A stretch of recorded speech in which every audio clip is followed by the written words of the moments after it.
Waiting for a visa, visa के लिए इंतज़ार। कोई अम्बेडकर कैसे बनता है? यह लंबा वृतांत इसी प्रश्न का जवाब है। आश्चर्य की बात यह है कि डॉक्टर अम्बेडकर इतनी मुश्किल के साथ यह सब कैसे लिख सके, और जो बचपन में और उनके साथ बीता। आज हम सब डॉक्टर अम्बेडकर को जानते हैं, पर इसका एहसास कम ही लोगों को है कि इतने प्रतिभाशाली और काबिल होने के बाद भी सिर्फ महार परिवार में जन्म होने के कारण उन्हें कैसी कैसी परिस्थितियों का सामना करना पड़ा। एक बार तो वे मरते मरते बचे।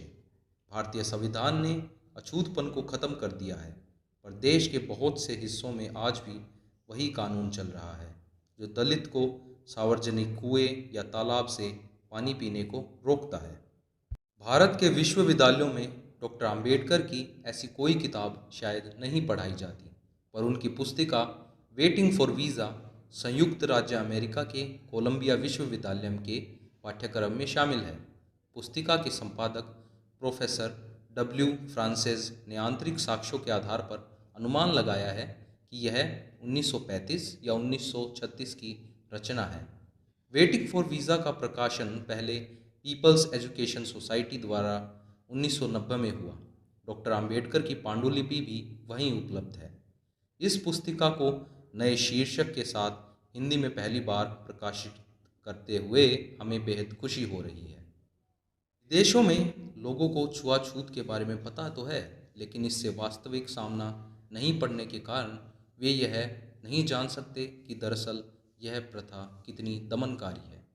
उनके लिए यह समझ पाना बहुत मुश्किल है कि बड़ी संख्या में हिंदुओं के गांव के किनारे कुछ अछूत रहते हैं। हर रोज़ गांव का मैला उठाते हैं, हिंदुओं के दरवाजे पर भोजन की भीख मांगते हैं, हिंदू बनिया की दुकान से मसाले और तेल खरीदते वक्त कुछ दूरी पर खड़े होते हैं।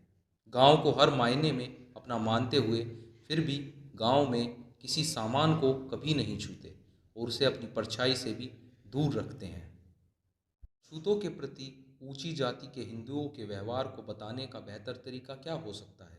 इसके दो तरीके हो सकते हैं।